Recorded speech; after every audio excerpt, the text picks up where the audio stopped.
বঙ্গবাজারে ঢাকা দক্ষিণ সিটি কর্পোরেশনের বিভিন্ন উন্নয়নমূলক কাজের ভিত্তিপ্রস্তর স্থাপন অনুষ্ঠানে বক্তব্য রাখছেন প্রধানমন্ত্রী শেখ হাসিনা। সরাসরি চলে যাচ্ছে সেখানে।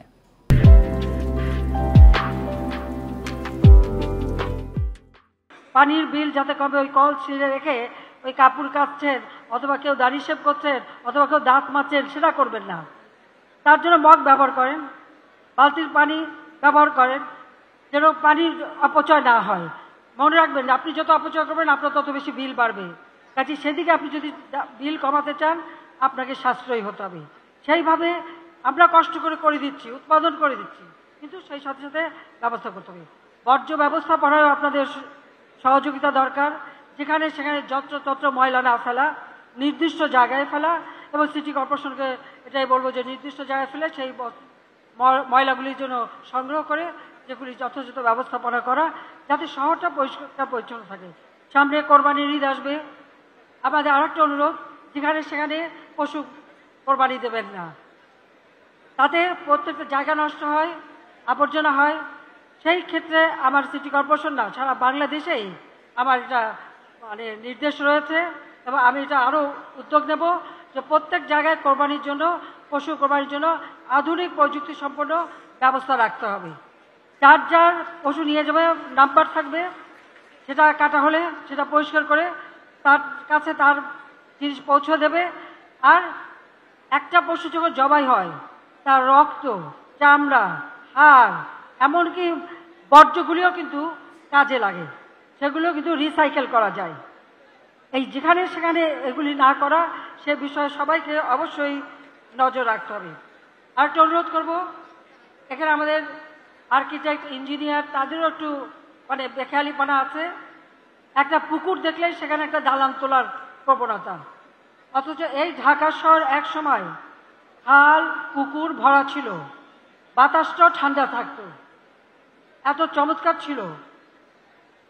বেশিরভাগ খাল বন্ধ হয়, সেখানে বক্স কালভার্ট করা হয়েছে, নয় বন্ধ করে দালান কোঠা করা হয়েছে। পুকুরগুলি একে একে প্রায় বন্ধ। কাজে এগুলি এখন খালগুলি অনেকগুলি উদ্ধার করা হচ্ছে। কিন্তু দয়া করে যেখানেই যে পরিকল্পনা নেন জলাধারগুলি সংরক্ষণ রাখবেন। জলাধার সংরক্ষণ রাখলে বাতাসটাও পরিচ্ছন্ন থাকে, এত গরম হয় না, কারণ এত ইলেকট্রিক জিনিস ব্যবহার হয়, এত ওয়েব চলে মোবাইল ফোন থেকে শুরু করে সব ক্ষেত্রে, যার জন্য বাতাসটা পলিউশন হয়। সেদিকে বিশেষভাবে সকলকে নজর দিতে হবে। আর যেখানে সেখানে এই একটু জায়গা পেলেই একটা নির্মাণ কাজ, সেটা হবে না, পরিকল্পিতভাবে করতে হবে। যেগুলি হয়ে গেছে কিছু করার নেই। তারপর আমি বলবো, পার্কগুলি করা হয় খুব সুন্দর, কিছুদিন পরে দেখা যায় যে সে পার্কে বাচ্চাদের খেলার জিনিস নষ্ট, ময়লা আবর্জনা, আড্ডাখানা অথবা মাদক সেবনের জায়গা হয়ে যায়। এখানে আমাদের ওয়ার্ড কমিশনার আছেন, সিটি কর্পোরেশন আছেন, এবং স্থানীয় লোক আছে।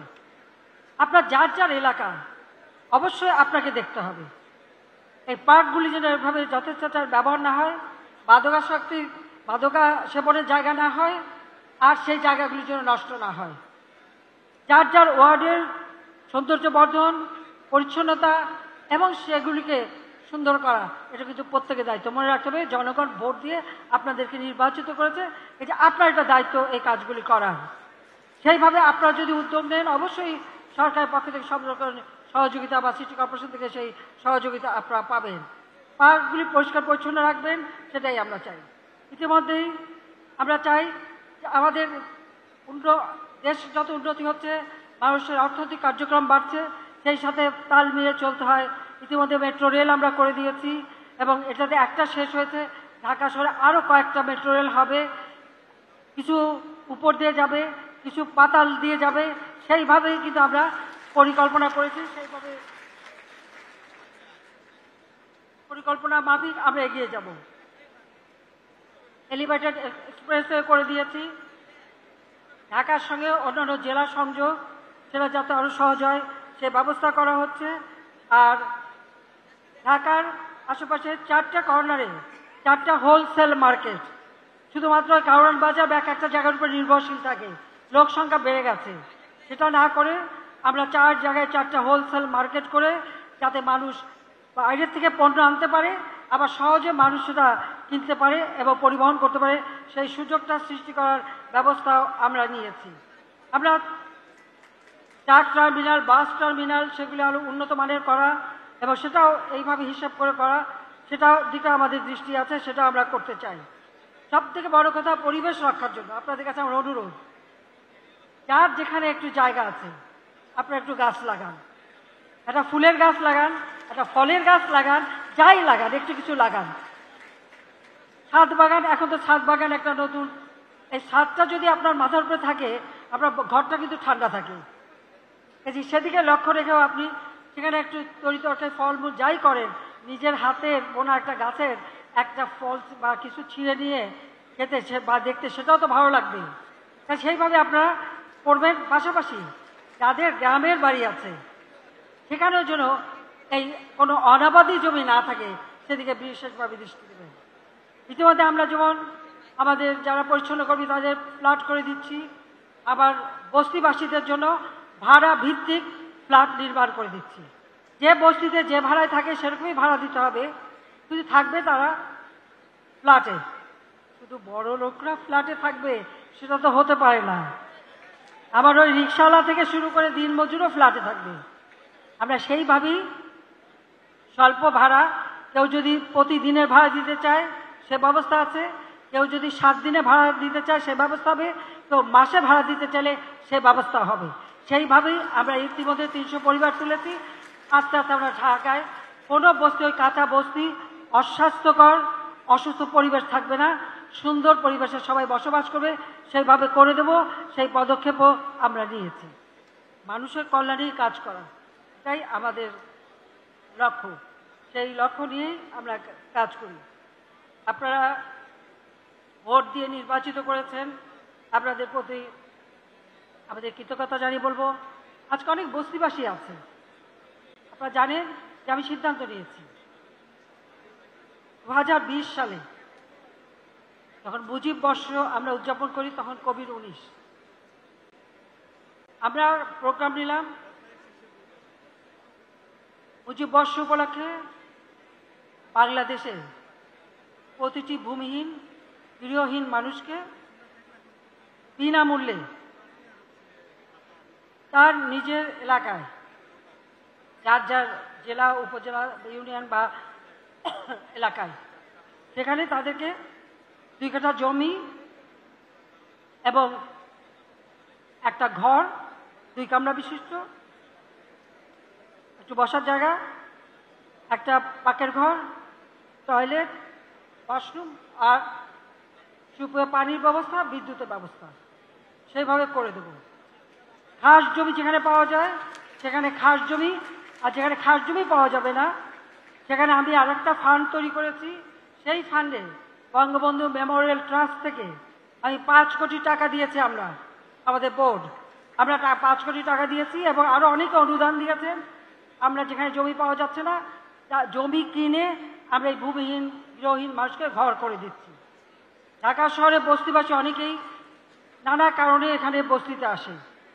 কেউ যদি নিজের জায়গায় ফিরে যেতে চায়, যদি তার নিজের ভিটা মাটি থাকে, সেখানে বিনা পয়সায় ঘর তৈরি করে দেব, তাকে ঋণের ব্যবস্থা করব, জীবন জীবিকার ব্যবস্থা করে দেব, ছেলে মেয়েদের পড়ার ব্যবস্থা করে দেব। আর যার কিছু নেই তার জন্য এই আশ্রয় প্রকল্পে ঘর তৈরি করে দেব। শহরের এই কষ্টকর জীবন না পালন করে নিজের বাড়িতে ফিরে যেতে পারবে এবং সুন্দরভাবে বাঁচতে পারবে। ঘরে ফেরা কর্মসূচি নিয়েছি, সেটা আমরা করব। আমাদের যুব সমাজ লেখাপড়া শেখার পরে কাজ পায় না, আমরা স্টার্ট আপ প্রোগ্রাম, সেখানে যারা কম্পিউটার শিখবে, ভালো ডিজিটাল সিস্টেম শিখবে, তারা ছাড়াও অন্য সকলেই সেখানে এই ব্যবসা বাণিজ্য করতে পারবেন। এক ব্যক্তি যাতে ব্যবসায় প্রতিষ্ঠান খুলতে পারে, তাই কোম্পানি আইন পরিবর্তন করে আমরা মাত্র একজন একটা কোম্পানি খুলতে পারবে সেই ব্যবস্থাও করে দিয়েছি। আবার অনেকে বিলও করতে পারেন। একটা কর্মসংস্থান ব্যাংক করেছি, যে ব্যাংকে বিনা জামানতে আমাদের তরুণরা অন্তত 2 লাখ টাকা করে আপনারা নিতে পারেন। এককভাবে বা বন্ধু বান্ধব মিলে যে কোনো একটা ব্যবসা দাঁড় করাতে পারেন। অর্থাৎ একটা চাকরির সন্ধানে কোনো একটা পাশ করে রাত ছুটে বেরিয়ে নিজেই নিজের বস হবেন, নিজেই চাকরি দেবেন, নিজেই উদ্যোক্তা হবেন, নিজেই চাকরি দিতে পারবেন, সেইভাবেই তরুণদের জন্য সুযোগ সৃষ্টি করে দেওয়া হচ্ছে এবং তার জন্য ট্রেনিং করে দেওয়া হয়। সারা বাংলাদেশে আমরা কম্পিউটার ট্রেনিং এবং ইনকিউবেশন সেন্টার করে দিচ্ছি। স্কুলে স্কুলে আমরা সেখানে কম্পিউটার ল্যাব তৈরি করে দিচ্ছি। ট্রেনিংয়ের সাথে সাথে সব ধরনের সুযোগ আমরা করে দিচ্ছি। দেশে না, বিদেশে কাজ করতে গেলে ট্রেনিং দিয়ে উপযুক্ত হয়ে যাওয়া ভালো। দালাল ধরে টাকা খরচ করে যে ওই ভূমধ্য সাগরে ডুবে মরার থেকে নিজের দেশে থেকে কাজ করলে অনেক লাভবান হয়। কাজে এইভাবে কিন্তু মানুষকে একটু উজ্জীবিত করতে হবে। আর আমি মনে করি যে আমাদের যুব সমাজ লেখাপড়া করতে হবে।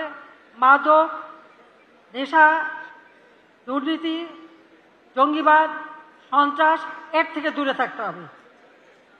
কারণ এক একটা পরিবারকে ধ্বংস করে দেয় একটা মাদকাসক্ত সন্তান যদি থাকে, তাহলে মা বাবাকে কষ্ট দেওয়া কেন, নিজেকে কষ্ট দেওয়া কেন?